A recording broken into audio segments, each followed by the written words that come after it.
Өнүгүү прогресс фракциясы жогорку кеңеште көбүнесе бапылдаган депутаттардан куралган. Тазабек Икрамов Камчыбек Жолдошбаевдин сахналаштырылган оюн-зоок программаларынын эле канча деген күйөрмандары бар. Семизиңер бар, кыйшыгыңар бар. Буларга эчкимиз эчтеке дейлепсиз урматтуу депутаттар.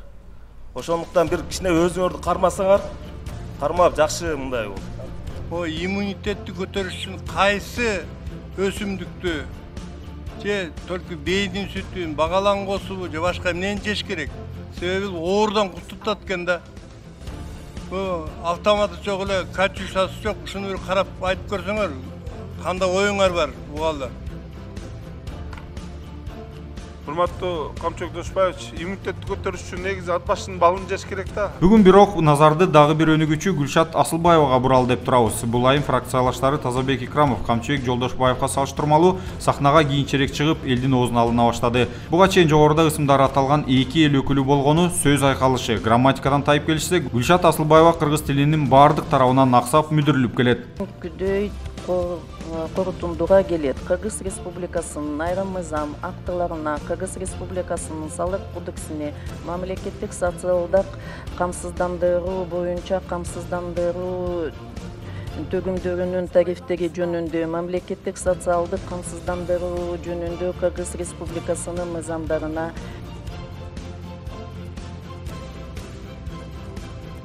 Май айынын ортосунда бул депутат айым коомчулукту бир таң калтырды. Жаңы мыйзам сунуштап, ал мыйзам долбоорунун аталышы маалыматтык манипуляция жөнүндө деп аталат. Ал долбоор 14 майда коомдук талкууга коюлуп, эгер кабыл алына турган болсо интернеттеги маалыматтарга чектөө киргизүүгө жол ачмак. Бирок коомчулук тарабынан анын мындай сунушу дароо жемеге калып, Асылбаеваны артка чегинүүгө аргасыз кылды. Бул маалда факт чектин журналисттери жөн отурбастан бул мыйзам долбоору тууралуу маалымат чогултуп, ал Россиянын федералдык мыйзамы жана окуу предметтерине койгондой окшош экендигин аныктап чыгышкан. Ал аз келгенси ушундай эле мыйзам долбоору 2017-жылы жогорку кеңеште сунушталып, Асылбаеванын долбоору дал ошол мыйзамдын 64%-на окшош экендигин аныкташкан.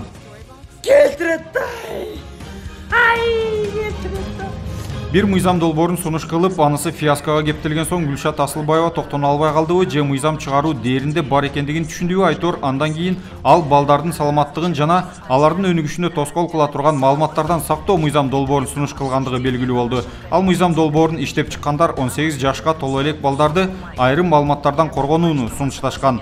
Албетте мыйзам долбоору керектүү, психикасы толук калыптана элек балдарды, өспүрүмдөрдү айрым маалыматтан коргоо чындыгында зарыл. Бирок тилекке каршы депутат айым бул мыйзам долбоорундагы күнү-түнү иш бөлмөсүндө түн уйкудан калып өзү иштеп чыкпастан ошол эле Россия Федерациясынын мыйзамдарынан көчүрүп келип алгандыгын факт чектин журналисттери аныктап чыгышкан.